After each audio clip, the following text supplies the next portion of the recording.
श्रद्धालु भक्तों, जय श्री राम।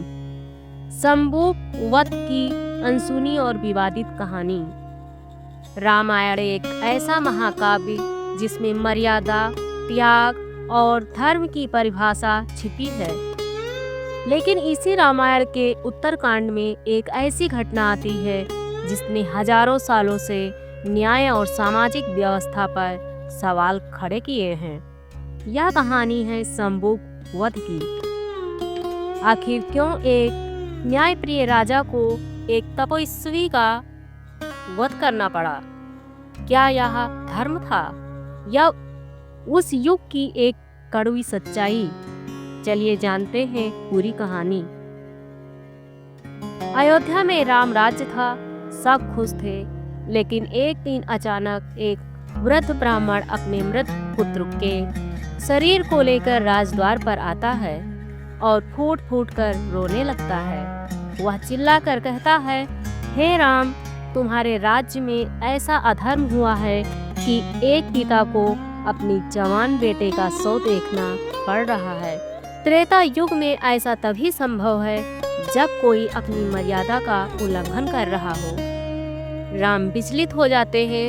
वे तुरंत ऋषियों की सभा बुलाते हैं। तब देव ऋषि नारद कहते हैं, हे राजन, वर्तमान युग के नियमों के अनुसार तपस्या का अधिकार केवल विशिष्ट वर्णों को है। लेकिन आपके राज्य में एक शूद्र व्यक्ति अपनी सीमाएं तोड़कर स्वर्ग प्राप्ति के लिए घोर तपस्या कर रहा है। उसी के अधर्म के कारण इस बालक की मृत्यु हुई है। राम स्वयं उस अधर्म को रोकने के लिए निकल पड़ते हैं। सेव पर्वत के पास वे देखते हैं कि एक व्यक्ति पैरों ऊपर और सिर नीचे किए आग के धुएं के बीच तपस्या कर रहा है। राम पूछते हैं, हे तपस्वी, तुम कौन हो और किस इच्छा से यह कठिन तप कर रहे हो? हे पुरुषोत्तम, मैं शंभू हूँ, एक शूद्र। मैं इस तपस्या के बल पर देवत्व प्राप्त कर सशरीर स्वर्ग जाना चाहता हूँ। शंभू के सत्य वचन सुनते ही राम अपनी तलवार निकालते हैं और शंभू का मस्तक काट देते हैं। शास्त्र कहते हैं कि उसी क्षण स्वर्ग से फूलों की वर्षा हुई और अयोध्या में वह ब्राह्मण पुत्र फिर से जीवित हो उठा।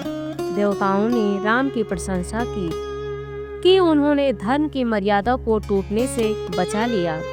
लेकिन यहाँ कहानी खत्म नहीं होती है, बल्कि विवाद शुरू होता है। आज के युग में इस घटना को 3 नजरियों से देखा जाता है।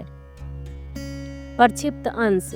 अधिकांश रामायण विशेषज्ञ मानते हैं कि उत्तरकांड वाल्मीकि ने नहीं लिखा था, यह बाद में जोड़ा गया हिस्सा है।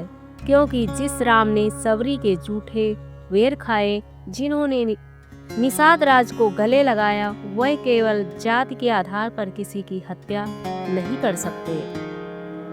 नंबर 2, युग धर्म की रक्षा।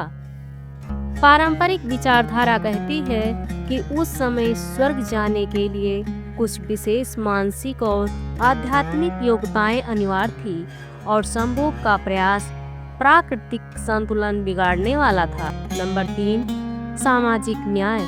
आधुनिक विचारकों के लिए यह कथा उस काल की जातवादी मानसिकता का प्रतीक है जहां ज्ञान और मोक्ष पर पहरे लगाए गए थे। शंभू वध की कथा हमें सोचने पर मजबूर करती है कि धर्म की परिभाषा वक्त के साथ कैसे बदलती है।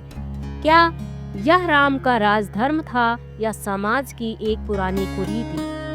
आप इस बारे में क्या सोचते हैं? क्या आपको लगता है कि यह घटना वास्तव में घटी थी या इसे बाद में रामायण में जोड़ा गया है?